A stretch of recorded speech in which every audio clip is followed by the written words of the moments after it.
Hello বন্ধুরা, আজ চট্টগ্রামের প্রাণকেন্দ্র লালদীঘিতে যাচ্ছি লক্ষ একটাই ১,০০০ টাকার মধ্যে জব্বারের বলি খেলা আর মেলা জমি উপভোগ করা।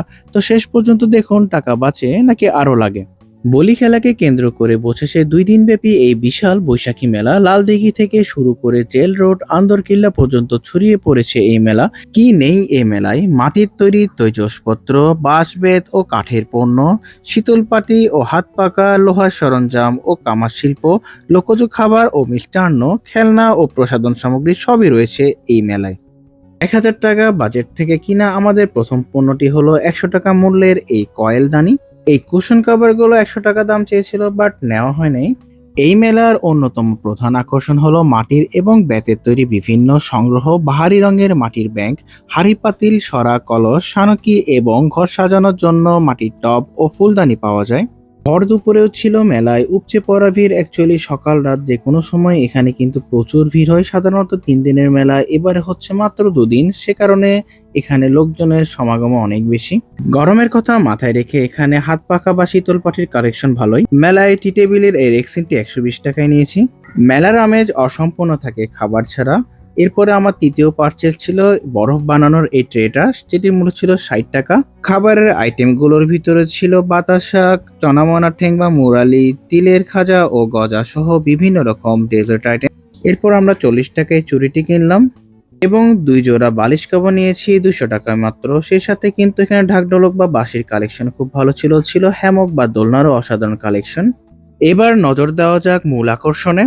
চট্টগ্রামের গভর্নমেন্ট মুসলিম হাই স্কুলের ফিল্ডে কিন্তু এই ১১৭তম জব্বারের বলি খেলার আসরটি বসেছে।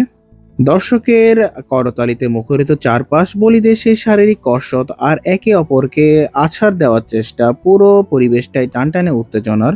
দূর দূরান্ত থেকে আসা এই শক্তিশালী মানুষেরা এখানে আসেন কেবল জেতার জন্য নয়, বরং এই ঐতিহ্যের অংশ হতে। ১৯০৯ সাল থেকে শুরু হওয়া এই ঐতিহ্যবাহী শতবর্ষী উৎসব কেবল একটি কুস্তি খেলা নয়, এটি আমাদের সংস্কৃতির এক অবিচ্ছেদ্য অংশ। সেই থেকে আজ অব্দি এই খেলা কিন্তু প্রতি বছর অনুষ্ঠিত হয়ে আসছে। এবারের ১১৭তম এই আসরের চ্যাম্পিয়ন হন কুমিল্লার বাঘা শরীফ। যদিও বা সেই ভিডিওটি আমি ধারণ করতে পারিনি।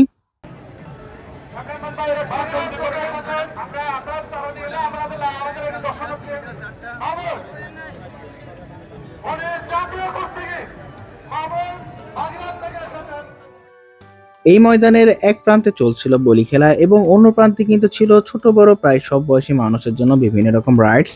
মেলায় পেয়ে গেলাম এই বক্সিং মেশিনটি। এই পাঞ্চ মেশিনটিতে আমি পাঞ্চ করায় কিন্তু সর্বোচ্চ পয়েন্টসটাই তুলতে পেরেছিলাম, যেটা 999, এবং এই পাঞ্চ মেশিনে একবার পাঞ্চ করতে নেয় ২০ টাকা। আর যেহেতু আমি হাইস্ট স্কোরটা গেইন করতে পেরেছিলাম, সো পুরস্কার স্বরূপ পেয়ে গেছিলাম একটি সফট ড্রিঙ্কস। সেই সাথে ২০ টাকা দিয়ে 10টি ইয়ারগান দিয়ে বেলুন ফোটানোর এক্সপিরিয়েন্সও নিয়েছিলাম। বলি খেলা এবং বিভিন্ন রাইডস এনজয় করার পর আমরা জেলখানার পাশে দিয়ে এই রোডটি ধরে আন্দরকিল্লার দিকে হাঁটতে থাকি এবং সেখানেও কিছু পছন্দ হওয়া জিনিস কিনি, যার ভিতরে এই বাচ্চাদের খেলনাটা অন্যতম ছিল। এর সাথে কিনেছি এই চপিং বোর্ডটি, এটি আমার থেকে নিয়েছে ৩০০ টাকা। মেলার বাহিরে তামাকুমন্ডি লাইন থেকে কিনা এই 2টা জুতা বাদে আমরা যদি আজকের এই মেলা থেকে কিনা জিনিসগুলো হিসাব করি, তাহলে দেখা যাচ্ছে আমার টোটাল খরচ হয়েছে ১,০১৫ টাকা।